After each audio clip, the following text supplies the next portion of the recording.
मेरी माँ पापा के कमरे में अक्सर नहीं सोती थी।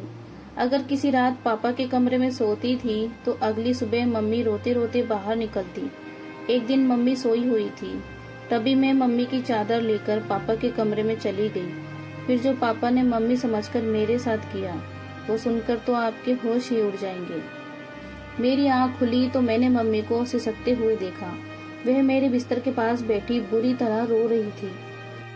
अपनी माँ को ऐसे देखकर हमेशा मेरा दिल तड़प जाया करता था, लेकिन मैं चाहकर भी कभी उनसे कुछ नहीं पूछ सकती थी। अक्सर ही सुबह मम्मी का ऐसा हाल होता था। कुछ समय पहले मैंने एक बार माँ से पूछा था कि आखिर वो पापा के कमरे से सुबह सुबह बाहर आकर इतना क्यों रोती है, तो मम्मी ने कोई जवाब नहीं दिया और मुझे डांट दिया। मम्मी जब भी उनके कमरे से निकलती, मम्मी का हुलिया बहुत ही अजीब सा होता। उनके बिखरे हुए बाल और पुराने कपड़े एक अजीब सी मजबूरी सुना रहे होते। ये सिलसिला कुछ साल पहले से ही शुरू हुआ था और जैसे जैसे मुझे होश आ रहा था, मेरे लिए सब कुछ अचंभित होता जा रहा था। मेरे अंदर एक जुनून सा पैदा हो गया था कि मेरा बाप आखिर मेरी माँ के साथ रात भर करता क्या है। इस सवाल ने मुझे बेचैन कर दिया था। मैं 15 साल की हो चुकी थी और अब बहुत सी बातें अच्छी तरह समझने लगी थी। मम्मी का रोता चेहरा देखकर मुझे किसी मजबूरी की चेतावनी लगती थी, लेकिन हैरत की बात यह थी कि जब मम्मी कमरे से निकलती तो वह रो रही होती और जब पापा कमरे से निकलते तो उनके चेहरे पर एक दिलकश मुस्कुराहट होती थी। उन्हें देखकर ऐसा लगता था जैसे वो बिल्कुल जवान हो। वो कुछ ना कुछ गुनगुनाते रहते, जैसे बहुत खुश हो। और मम्मी का हाल ऐसा होता था कि मम्मी पापा के कमरे से निकलने के बाद दोबारा उनके सामने जाने से भी डरती थी। वो उनका नाश्ता भी मेरे हाथ ही भेजती थी। खुद सारा वक्त किचन में खड़ी रहती और आंसू बहाती रहती, या तो बाथरूम में बंद हो जाती। मम्मी की ये हालत देखकर मुझे बहुत तरस आता था। मैं 10 क्लास में पढ़ती थी और नाश्ता देने के बाद मैं अपने स्कूल के लिए घर से निकल जाया करती थी, लेकिन सारा वक्त मेरे दिमाग में मम्मी का ख्याल घूमता रहता। मैंने कभी किसी सुबह पापा को परेशान या बेचैन नहीं देखा। वो हमेशा ही खुशी से नाश्ता करने बैठते और उनका चेहरा बहुत खुश दिखता था, जबकि मम्मी को देखकर ऐसा लगता कि किसी भी पल मम्मी को कुछ भी हो जाएगा। अक्सर मैं नाश्ता बनाते हुए मम्मी के शरीर को कपकपाते हुए भी देखती थी। मेरा दिल चाहता था कि मैं मम्मी से पूछूं कि पापा रात को उनके साथ क्या क्या करते हैं जो उनका इतना बुरा हाल हो जाता है, मगर पापा के नाम पर मम्मी के चेहरे पर खौफ नजर आने लगता। मम्मी हर रात पापा के कमरे में सोने के लिए नहीं जाती थी, बल्कि वह मेरे साथ ही सोती थी, पर ध्यान दे पा रही थी और ना ही घर में मेरा दिल लगता था। मेरा दिल चाहता था कि मैं किसी भी तरह अपनी माँ को पापा के कमरे में ना जाने दूं, इसलिए मैं किसी तरह पापा को मना नहीं कर सकती थी। पापा तो मेरे सामने मम्मी के साथ बहुत ही मोहब्बत से पेश आते थे। घर के माहौल ने मुझे इस कदर परेशान किया था कि मैं छमाही इम्तिहान में बुरी तरह फेल हो गई। मैंने मम्मी पापा को रिजल्ट नहीं बताया, लेकिन मेरे दोस्त हैरान थी क्योंकि मैं पढ़ाई में बहुत अच्छी थी। वो बार बार मुझसे पूछने लगी कि मेरा ध्यान कहाँ रहता है। मैंने उससे मम्मी और पापा के बारे में बता दिया। तुम्हारे पापा अंग्रेजी फिल्में तो नहीं देखते? सलोनी ने अचानक से सवाल किया। मैं हक्का बक्का से देखने लगी। फिल्म का भला क्या मकसद हो सकता है? वह अलग निगाह से मुझे देख रही थी और मैं न समझ पाई। उसने बात बदल दी, लेकिन मेरी सुई उसकी बात पर अटक गई। आखिर सलोनी ने ये सवाल क्यों पूछा था? मैं घर वापस आई तो मम्मी के चचेरे भाई आर्यन अंकल बैठे हुए थे। वो दोपहर को हमारे घर आते थे। मम्मी की बचपन से ही उनसे बहुत दोस्ती थी। मम्मी बताती थी कि वो दोनों बचपन में एक साथ रहते थे। फिर आर्यन अंकल दुबई चले गए और मम्मी की शादी पापा से हो गई। मम्मी की शादी और पापा की शादी को 17 साल हो चुके थे और मैं उनकी इकलौती बेटी थी। कुछ साल पहले शायद सब कुछ ठीक था या फिर मैं ही छोटी और ना समझती, लेकिन कुछ साल से मुझे अच्छी तरह मम्मी की हालत समझ आने लगी थी। मैं जान गई थी कि मेरा बाप अच्छा आदमी नहीं है। वह मेरी माँ की तकलीफ की वजह है और इसी बात से मेरे दिल में अपने बाप के लिए दुश्मनी पैदा कर दी थी। आर्यन अंकल से हमारी मम्मी की बहुत अच्छी दोस्ती थी। वो साल भर पहले ही इंडिया आए थे और मम्मी से मिलने के लिए अक्सर आते थे, लेकिन मम्मी को उनका आना अच्छा नहीं लगता था। आर्यन अंकल के जाने के बाद मम्मी अक्सर मुझे कहती है कि अगर तुम्हारे पापा को पता चला कि आर्यन अंकल मिलने आते हैं तो बहुत बुरा होगा। मैंने माँ को दिलासा देते हुए, पापा को कैसे पता चलेगा? पापा सुबह काम पर चले जाते हैं, रात को ही घर आते हैं। मुझे तो आर्यन अंकल बहुत अच्छे लगते हैं, वो हमेशा आते हैं और मम्मी का मूड अच्छा करके जाते हैं। मेरे लिए भी बहुत सा सामान लेकर आते हैं। पापा की आमदनी इतनी कम थी कि गुजर बसर भी मुश्किल से होता था। मम्मी न जाने कैसे पापा जैसे जालिम इंसान के साथ जिंदगी गुजार रही थी। रात में मैंने अपना और मम्मी का बिस्तर लगाया और मम्मी के साथ आंखें बंद करके लेट गई। थोड़ी देर बाद पापा मेरे कमरे में आए। मम्मी मेरे साथ ही सोने के लिए लेटी हुई थी। पापा ने उन्हें साथ चलने को कहा तो मम्मी ने दबी दबी आवाजों में इनकार किया। मैंने आंखें नहीं खोली। मैं सुनना चाहती थी कि पापा मम्मी से क्या कहते हैं। चल ना कृतिका, मैं तुझे बिल्कुल तंग नहीं करूंगा, वादा। पापा की आवाज मेरे कानों में पड़ी, जिसमें मोहब्बत की मिठास थी। मुझे नहीं जाना तुम्हारे साथ, तुम हमेशा ही ऐसे करते हो। मम्मी ने एक बार फिर इनकार किया। तुम्हें सोचना चाहिए, अब हमारी बेटी जवान है, वो सोच सवाल करने लगी है, लेकिन तुम्हें इस बात से कोई फर्क नहीं पड़ता। मम्मी ने धीमे लहजे में पापा को जवाब दिया। पापा ने जबरदस्ती मम्मी को हाथ पकड़कर उठाया और अपने साथ लेकर चले गए। मुझे अजीब सी घबराहट हुई। पापा न जाने मम्मी के साथ क्या करते थे। पापा मम्मी के साथ न जाने क्या करते थे। और सलोनी की अंग्रेजी फिल्मों वाली बात भी मेरे दिमाग में अटक गई थी। 2 घंटे गुजर गए थे, लेकिन मम्मी वापस नहीं आई। मैं पानी पीने के लिए कमरे से निकलकर बावर्ची खाने में गई। मम्मी थोड़ी ही देर में मेरे पीछे चली आई। मैंने एक गहरी निगाह मम्मी पर डाली, जिनके बाल बिखरे हुए थे, जिनकी बात ने मुझे चौंकाया। वह मम्मी की कमीज का फटा हुआ आस्तीन था। मम्मी को मेरी नजरों का एहसास हो गया था। वो जल्दी से दुपट्टे को अच्छी तरह लपेट लिया। मेरे सामने ही मम्मी ने सुबह से ही जोड़ा पहना था, लेकिन फिर अचानक ही मम्मी का आस्तीन कैसे फट गया। मम्मी मुझसे पूछ रही थी कि मैं इतनी रात को क्यों जाग रही थी। मैंने झूठा बहाना बनाया कि मैं अभी उठी हूँ पानी पीने के लिए।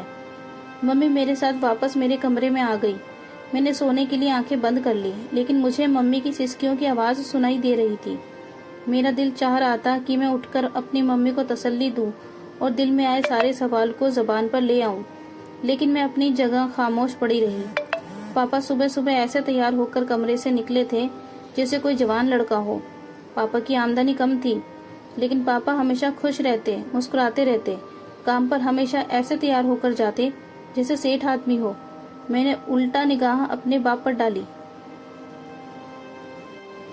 जिससे मुझे आज भी नफरत महसूस हो रही थी। पापा के आगे नाश्ता रखकर मैं स्कूल चली गई। सारा दिन स्कूल में भी मेरा दिमाग मम्मी की फटे हुए आस्तीन की तरफ था। स्कूल से वापसी पर मुझे आर्यन अंकल मिल गए। मुझे देखते ही उन्होंने मुझे अपनी गाड़ी में बिठा लिया। मैं बिना सोचे समझे उनकी गाड़ी में बैठ गई। आर्यन अंकल ने गौर से मेरी तरफ देखा और कहने लगे कि मुझे बताओ, तुम्हें क्या परेशानी है? तुम इतनी खोई खोई सी क्यों रहती हो? मैं इस कदर जज्बाती हो चुकी थी कि मैंने आर्यन अंकल को सारी बात बता दी। मेरी बात सुनकर आर्यन अंकल कहने लगे कि तुम्हें अंदाजा है कि मेरा बाप अच्छा आदमी नहीं है। तुम अपनी माँ को अपने बाप से आजादी क्यों नहीं दिलवा देती? कब तक तुम दोनों उनकी जुल्म की चक्की में पिसती रहोगी? आर्यन अंकल ने बहुत ही फिक्रमंदी से मुझे एडवाइस दी, जिसे सुनकर मेरी होश उड़ गई। मैं पापा को छोड़ने के बारे में सोच भी नहीं सकती थी। पापा ने मेरे साथ कभी ऊंची आवाज में बात तक नहीं की थी। फिर मैं पापा को जालिम आदमी कैसे कहती? मैं तो ये भी नहीं जानती थी कि बंद दरवाजे के पीछे मम्मी और पापा के दरमियान होता क्या है। आर्यन अंकल की बात सुनकर मैं सोच के समंदर में डूब गई। बहुत सोचने के बावजूद भी मुझे पापा की कोई ऐसी बात याद नहीं आई थी जिससे मैं उन्हें जालिम करार देती। लेकिन मम्मी की तड़प और आंसू पापा को जालिम साबित करते थे। आर्यन अंकल मुझे स्कूल से लेकर घर आए और खुद भी अंदर चले आए। मम्मी हम दोनों को देखकर खुश हो गई। हमारे लिए नाश्ता लगाया, फौरन खाना लगा दिया। मैं बहुत ज्यादा थक गई थी, इसलिए सोने के लिए अपने कमरे में गई। और आर्यन अंकल मम्मी के पास बैठे रहे। मुझे नींद नहीं लग रही थी। मैं सारा वक्त आर्यन अंकल की बात के बारे में सोच रही थी। मम्मी को पापा के कमरे में गए 3 दिन गुजर चुके थे और पिछले 3 दिन से मम्मी मेरे साथ मेरे कमरे में सो रही थी। मम्मी जब मेरे पास रहती थी बिल्कुल अच्छी और बेफिक्र रहती थी। पापा का रवैया तो हमेशा एक जैसा ही रहता था। जिस दिन वो मम्मी को अपने कमरे में ले जाते उस दिन वो रोजाना से ज्यादा खुश महसूस होते थे। चौथे दिन पापा मम्मी को फिर अपने कमरे में ले गए और मैं सारी रात बेचैनी से करवटें बदलती रहती। मम्मी जब सुबह वापस आई कमरे से निकली तो उन्हें ठीक से चलना भी नहीं आ रहा था और वे एक पैर जमीन पर घसीट घसीट कर बड़ी मुश्किल से चल रही थी।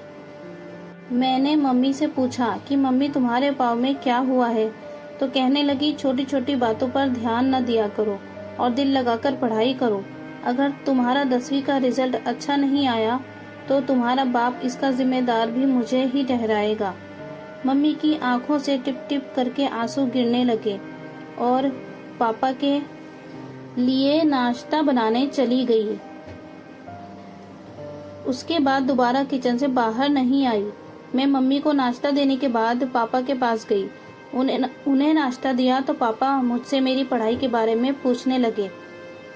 पापा के लहजे में इतना शहद था कि पापा की इस दोगली तबीयत पर हैरान रह गई थी। पापा किसी तरह भी सख्त जालिम नजर नहीं आते थे, बल्कि मम्मी की हालत चीख चीख कर पापा के जुल्म की दास्तां सुनाती थी। मैं पापा को नाश्ता देने गई तो पापा मुझसे मेरी पढ़ाई के बारे में पूछने लगे। पापा से कहा कि मुझे मम्मी के बगैर नींद नहीं आती और वो मम्मी को रात को अपने कमरे में ना बुलाया करें। मेरी बात सुनकर पापा मुस्कुराने लगे। कहने लगे कि मैं तो कभी कभी तुम्हारी माँ को अपने पास बुलाता हूँ। मेरा भी तुम्हारी माँ पर हक है और मैं उससे बहुत मोहब्बत करता हूँ। पापा की बात सुनकर मेरा खून खौल उठा था, क्योंकि उनकी मोहब्बत के नज़ारे मैं आए दिन देखा करती थी। लेकिन पापा से कुछ बोलने के बारे में मैं सोच भी नहीं सकती थी, इसलिए खामोशी से स्कूल के लिए चली गई। स्कूल में टीचर पढ़ाते हुए हमें समझा रही थी कि कभी भी पूरा सच जाने बगैर कोई फैसला नहीं करना चाहिए। आधा सच हमेशा बहुत खतरनाक होता है, जो इंसान को बर्बाद करके रख देता है। टीचर की बात ने मेरे दिमाग की एक और खिड़की खोल दी। मैंने सोच लिया था कि पापा का पूरा सच जानकर रहूंगी और फिर अपनी माँ को पापा से आज़ाद दिलवा दूंगी। आर्यन अंकल ने मुझसे वादा किया था कि वह हर वक्त मेरी मदद करने को तैयार रहेंगे। मेरी माँ बिल्कुल मेरे जैसी थी। मैं उम्र में 15 साल की थी, लेकिन नाक नक्शे में बिल्कुल अपनी माँ की तरह थी। अगली रात मैंने खुद ही अपनी माँ को नींद की दवा देकर सुला दिया और खुद अपनी माँ की चादर ओढ़कर पापा के कमरे में चली गई। पापा के कमरे में एक छोटा सा बल्ब जल रहा था। पापा अंधेरे की वजह से मुझे मम्मी समझ बैठे थे। मेरी खुशनसीबी है कि कृतिका आज तू खुद चलकर मेरे पास आई है। पापा बहुत ही खुशी से कहते हुए मेरे करीब आए, मुझे कंधों से पकड़कर अपने बराबर बैठा लिया। पापा के बराबर में बैठकर मेरा शरीर कांप रहा था। मैं नहीं जानती थी कि उससे आगे मेरे साथ क्या होने वाला है, लेकिन आज मैं पूरा सच जानना चाहती थी। पापा बहुत मोहब्बत से कहने लगे, कृतिका बेटी जवान हो रही है।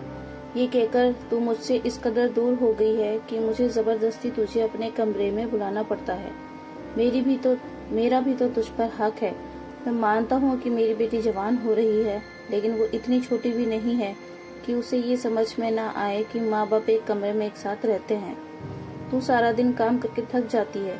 चल अब तू सुकून से मेरे साथ सो जा। मैं तुझे अपने करीब देखकर खुश हो जाता हूँ। पापा को अंधेरे की वजह से मेरा चेहरा नजर नहीं आ रहा था और पापा ने खुद ही मुझे अपने तकिए पर लिटा दिया। वे बहुत आहिस्ता आहिस्ता मेरे कान के करीब होकर बातें करने लगे। वे कह रहे थे कि अपने आमदनी का कुछ हिस्सा उन्होंने जमा कर लिया है, जिससे वो मेरी शादी करेंगे। उसके बाद जो कुछ पापा ने कहा वो सुनकर मेरे होश उड़ गए। वे कह रहे थे, मैं जानता हूँ कि आर्यन ने एक बार फिर हमारे घर का रास्ता देख लिया है, लेकिन कृतिका मैं तुझे बता दूं कि वो इंसान ठीक नहीं है और ना ही उसकी नीयत अच्छी है। पहले भी एक बार तुझे बर्बाद करने की कोशिश कर चुका है और अब तो हमारे घर जवान बेटी भी है, इसलिए तो एहतियात का दामन थाम के रखना। पापा को अभी तक मालूम नहीं था कि मैं मम्मी नहीं बल्कि उनकी बेटी हूँ। पापा बहुत आहिस्ता से मेरे बालों में हाथ फेर रहे थे और कुछ ही देर बाद पापा को नींद लग गई। मैं काफी देर तक दम थामे पापा के पास लेटी रही, लेकिन पापा को बहुत गहरी नींद आ चुकी थी। मैं खामोशी से उठकर कमरे से बाहर निकल आई। पापा ने कुछ भी ऐसा नहीं किया था जिससे मुझे कुछ भी समझ में आता, इसलिए आर्यन अंकल और मम्मी को लेकर मेरे दिल में बहुत से सवाल पैदा हो चुके थे। अगली सुबह पापा रोजाना की तरह थे और उनका चेहरा ऐसा था जैसे मम्मी के साथ रात गुजारने के बाद हुआ करता था। मैं खामोशी से पापा का जायजा ले रही थी, लेकिन मुझे पापा के रवैये में कोई बदलाव नजर नहीं आ रहा था। स्कूल से वापस लौटी तो घर के बाहर ही आर्यन अंकल की गाड़ी खड़ी हुई थी। मैं हमेशा से ही दूर से सलाम करके घर में आती थी, लेकिन आज मैं चोरों की तरह दबे पांव घर में घुस गई। मम्मी और आर्यन अंकल मेरे कमरे में एक साथ बैठे बातें कर रहे थे। उन्हें मेरी मौजूदगी का एहसास नहीं था। जो कुछ मैंने अपने कानों से सुना वह सुनकर मेरे होश उड़ गए। मैं सोच भी नहीं सकती थी कि वो सच में जिसे जानने के लिए बेताब थी वो इस कदर भयानक है। मम्मी आर्यन अंकल से कहकर हंस रही थी कि मैंने अपनी गुड़िया के दिल में उसके बाप के खिलाफ पूरी तरह नफरत का बीज बो दिया है और अब वो दिन दूर नहीं जब मेरी बेटी अपने बाप के खिलाफ खड़ी हो जाएगी। वो बुढ़ा जबरदस्ती मुझे अपने साथ इस रिश्ते में बांध कर रखा हुआ है, लेकिन अब मैं आजादी चाहती हूँ। वह मुझे कमरे में लेकर जाता है और मुझसे बातें करते करते ही सो जाता है, लेकिन जैसे ही मैं बाहर निकलती हूँ तो अपना हुलिया खुद ही खराब कर लेती हूँ। मैंने गुड़िया के दिल में ये बात अच्छी तरह बिठा दिया है कि उसका बाप मुझ पर जुल्म करता है। एक दिन तो मैंने खुद ही अपनी कमीज का आस्तीन फाड़ लिया। मैं चाहती हूँ कि जब मैं उस बुढ़े से आज़ादी की बात करूँ तो मेरी बेटी मेरी ढाल बन जाए और मुझे अपनी गुड़िया को छोड़कर उसके घर से न जाना पड़े। गुड़िया तो दुनिया को मेरी बेगुनाही और अपने बाप के जुल्म की दास्तां सुना देगी और मैं गुड़िया को लेकर तुम्हारी जिंदगी में शामिल हो जाऊंगी। आर्यन अंकल हंसते हुए कहने लगे कि हाँ, मैंने गुड़िया से भी कह दिया है कि उसे जब भी मेरी मदद की जरूरत होगी मैं चला आऊंगा। मम्मी आर्यन अंकल से कहने लगी कि पहले की तरह तुम मेरे साथ बेवफाई ना करना। एक बार पहले भी तुम मुझे बीच रास्ते में छोड़कर चले गए थे। उस वक्त मेरे पति ने मुझे माफ करके अपनाया था। आर्यन अंकल मेरी माँ के हाथ पकड़कर कहने लगे कि मैंने बहुत मजबूरी से तुम्हारा हाथ छोड़ा था, क्योंकि मेरे घर वाले इस बात के लिए बिल्कुल खिलाफ थे कि मैं एक शादीशुदा औरत से रिश्ता रखूं। लेकिन अब मुझे रोकने वाला कोई नहीं है। मैं पूरे दिल से तुम्हें और तुम्हारी बेटी को अपनाऊंगा। बस गुड़िया को किसी तरह ये सच पता न चले कि उसका बाप जालिम नहीं, बल्कि हम उसे जालिम साबित करना चाहते हैं। गुड़िया ही है जो हम दोनों को एक दूसरे से मिला सकती है। मम्मी ने आर्यन अंकल को यकीन दिला दिया था कि सब कुछ वैसा ही होगा जैसा उन दोनों ने सोच रखा है। वो दोनों हंसते हंसते थक चुके थे और मेरे कदमों तले जमीन निकल गई थी। मेरी माँ सिर्फ मुझे ही नहीं बल्कि मेरे बाप को भी पूरी तरह धोखा दे रही थी और वह मेरे बाप के घर में बैठकर एक दूसरे आदमी के साथ मिलती थी और नए रिश्ते की बातें कर रही थी। मुझे पापा की बात याद आ गई कि आर्यन ने पहले भी हमारा घर उजाड़ने की कोशिश की थी। मैं बहुत कुछ जान चुकी थी, इसलिए कमरे के अंदर दाखिल हो गई। मुझे देखकर मम्मी और आर्यन अंकल चौंक उठे, लेकिन थोड़ी देर में उन्होंने अपने आप पर काबू पा लिया। आर्यन अंकल ने मेरी तरफ चॉकलेट बढ़ाई। मैंने चॉकलेट पकड़ने की बजाय मम्मी की शक्ल देखी और सख्त लहजे में मम्मी से पूछा कि आपको मुझे बताना पड़ेगा कि आखिर आपको पापा से क्या मसला है। मम्मी जान चुकी थी कि उनके झूठ का पोल खुल चुका है, इसलिए बिना झिझके मम्मी ने मुझे सारा सच बता दिया। मम्मी शादी से पहले अंकल से मोहब्बत करती थी, लेकिन आर्यन अंकल ने उनसे शादी करने की बजाय दुबई जाकर नौकरी करने लगे और मम्मी की मोहब्बत को छोड़कर अपना कैरियर चुन लिया। बचपन की मोहब्बत ने अपना रंग कच्चा न होने दिया और मम्मी के दिल में आर्यन अंकल की मोहब्बत का रंग बसा रहा। मम्मी के घर वालों ने मम्मी के लिए पापा को पसंद कर लिया। मम्मी जवान और खूबसूरत थी, जबकि पापा उम्र में 10 साल बड़े थे और पापा सांवले शक्ल सूरत के मालिक थे, जबकि आर्यन अंकल हैंडसम थे। मम्मी के लिए पापा का रिश्ता घर वालों की मर्जी से था और मम्मी ने अपने घर वालों की जबरदस्ती पर पापा से शादी तो कर ली, लेकिन वो कभी पापा को दिल से अपना ना पाई। जबरदस्ती का ये रिश्ता मम्मी के लिए किसी बोझ की तरह था, लेकिन मम्मी के इस रिश्ते को किसी तरह चला रही थी कि तभी शादी के 1 साल बाद मैं माँ की गोद में आ गई। मम्मी की शादी के बाद आर्यन अंकल दुबई से कुछ दिन के लिए घर वापस आए, तो उनके दिल में मम्मी को देखकर एक बार फिर जज्बात जाग उठे। मम्मी भी बचपन की मोहब्बत और जज्बात के हाथों मजबूर होकर आर्यन अंकल से चुपके चुपके मुलाकातें करने लगी। लेकिन कुछ ही दिनों में यह बात माँ के बड़ी मम्मी को पता चल गई और उन्होंने सारे खानदान में मेरी माँ की इज्जत को उछालना शुरू कर दिया। पापा माँ से सच्ची मोहब्बत करते थे, इसलिए उन्होंने मम्मी को बदनामी से बचा लिया। जब पापा ने मम्मी का साथ दिया तो सारा खानदान अपने आप ही खामोश हो गया। बड़ी मम्मी के हाथ मेरी माँ तो ना आ सकी, लेकिन उन्होंने आर्यन अंकल पर सख्ती की और उन्हें जबरदस्ती वापस भेज दिया। मोहब्बत का जोश जंग की तरह बैठ गया था। उस 1 साल पहले आर्यन अंकल ने दोबारा जिंदा कर लिया। अंकल हमेशा के लिए इंडिया आ गए थे और एक बार फिर वो मम्मी के पीछे दीवाने हो गए थे। मम्मी को तो पहले ही दिन पापा पसंद नहीं थे, हमारे हालात भी कुछ खास नहीं थे, जबकि आर्यन अंकल के पास दुबई का पैसा था और मम्मी के लिए पापा को छोड़ना कुछ मुश्किल नहीं था। लेकिन दिक्कत यह थी कि पापा मुझसे भी मोहब्बत करते थे और मम्मी भी मेरे बगैर नहीं रह सकती थी। इसलिए मम्मी ने जानबूझकर यह सारा खेल रचाया और मेरी नज़रों में पापा को गलत साबित कर दिया। मम्मी हमदर्दी बटोरकर मुझे अपने साथ ले जाना चाहती थी, इसलिए हमारे सामने पापा को जालिम साबित किया और खुद मुलजिम बनकर रहने लगी। इतने साल से मैं यही सोच रही थी कि पापा तो कभी ऊंची आवाज में हमसे बात ही नहीं करते, फिर वो बंद कमरे में माँ पर जुल्म कैसे कर सकते हैं। मैंने माँ से साफ साफ कह दिया कि अगर आपको उसके घर जाना है तो आप जा सकती हैं, लेकिन मैं अपने भोले भाले और वफादार बाप को छोड़कर नहीं जा सकती। आर्यन अंकल जो पहले ही मम्मी को 2 बार छोड़ चुके थे, मम्मी उनसे ना जाने कैसे तीसरी बार उम्मीद लगाकर बैठी थी। मुझे आर्यन अंकल की आंखों में आज पहली बार अपने लिए सिर्फ और सिर्फ ख्वाहिश दिखाई दे रही थी और मैं जान गई थी कि उस ख्वाहिश को पूरी करने के बाद मम्मी उनके किसी काम की नहीं रहेगी। मम्मी ने मुझे आगे से सुहाने सपने दिखाकर इस बात के लिए मजबूर किया कि मैं उनके साथ चल पड़ूं और पापा को छोड़ दूं। लेकिन मेरे लिए पापा को छोड़ना इतना आसान नहीं था और मेरे लिए पापा ही सब कुछ थे। अगर मेरे सामने सारा सच ना आता तो शायद मैं कुछ गलत फैसला कर बैठती, लेकिन भगवान का शुक्र है कि मैंने अपनी आंखों से सब कुछ देखा था और कानों से सुना था। लेकिन मम्मी अंकल के साथ जाने के लिए राजी थी, लेकिन जब आर्यन अंकल ने देखा कि मैं किसी तरह काबू नहीं आऊंगी और ना ही मम्मी के साथ चलूंगी, तो एक बार फिर मम्मी से अपनी राह जुदा करके मम्मी को छोड़ गए थे। मम्मी को पता चला था कि आर्यन अंकल मम्मी के लिए नहीं बल्कि मेरे लिए हमारे घर के चक्कर काट रहे थे। वो बहुत ही चालाक और मक्कार इंसान थे। उन्होंने मेरी माँ की मोहब्बत को पूरी तरह अपने फायदे के लिए इस्तेमाल करने का सोचा था।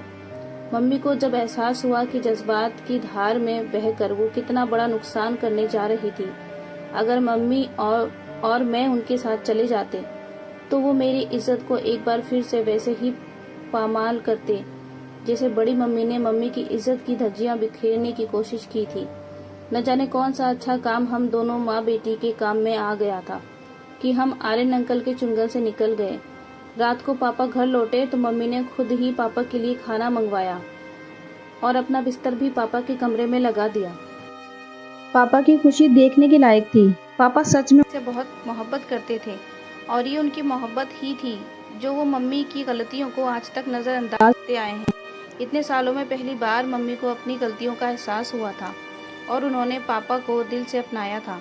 अगली सुबह पापा और मम्मी हंसते मुस्कुराते कमरे से बाहर निकले थे और मेरे दिल को एक ठंडक का एहसास हुआ था। कभी कभी हम प्यार के नाम पर ऐसा धोखा खाते हैं कि किसी को मुंह दिखाने के लायक नहीं रहते। दरअसल मोहब्बत तो विवाह के बाद ही होती है, जिसमें इंसान एक दूसरे की ढाल बनकर एक दूसरे को ढांप लेता है।